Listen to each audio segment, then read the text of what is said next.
El Guillem té síndrome X fràgil, una malaltia causada per una mutació genètica que li ha provocat un retard mental greu. Per entendre l'origen de la seva malaltia cal remuntar-nos al seu arbre genealògic. La seva mare, la Mercè, n'és portadora perquè té la premutació.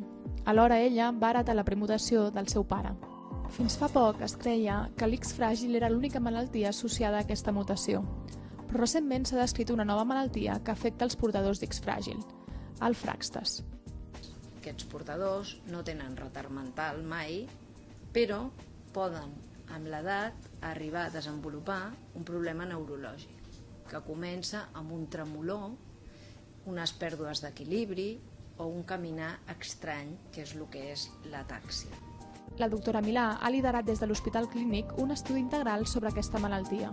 Volíem conèixer més clínicament, neurològica i neuroradiològicament, volíem conèixer més des del punt de vista de laboratori quines alteracions moleculars podíem trobar. El primer pas va ser contactar amb famílies X fràgil i estudiar tots els portadors de més de 50 anys per trobar casos de Fraxtes. El que vam poder veure és que la incidència en barons és aproximadament d'un 45%, mentre que en dones està al voltant del 20%. Participant a l'estudi, la Mercè va descobrir que tant el seu pare com la seva àvia havien patit Fraxtes.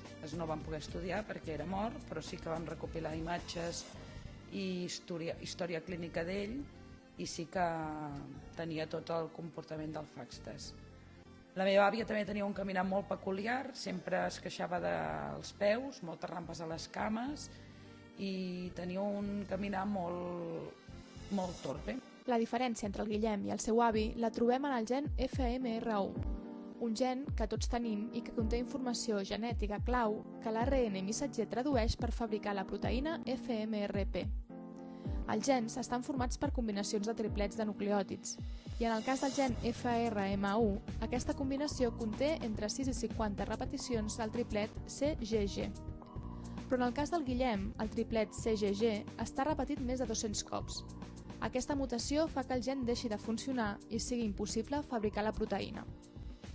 L'avi del Guillem, en canvi, com la resta de portadors, tenia entre 50 i 200 repeticions. En aquests casos el gen sí que funciona, però fabrica massa ARN, un excés que pot arribar a ser tòxic per les neurones provocant el Fraxtes. Gràcies a anàlisis de sang i cabells s'han estudiat l'ADN i els nivells d'ARN i proteïna d'un centenar de famílies X fràgils catalanes.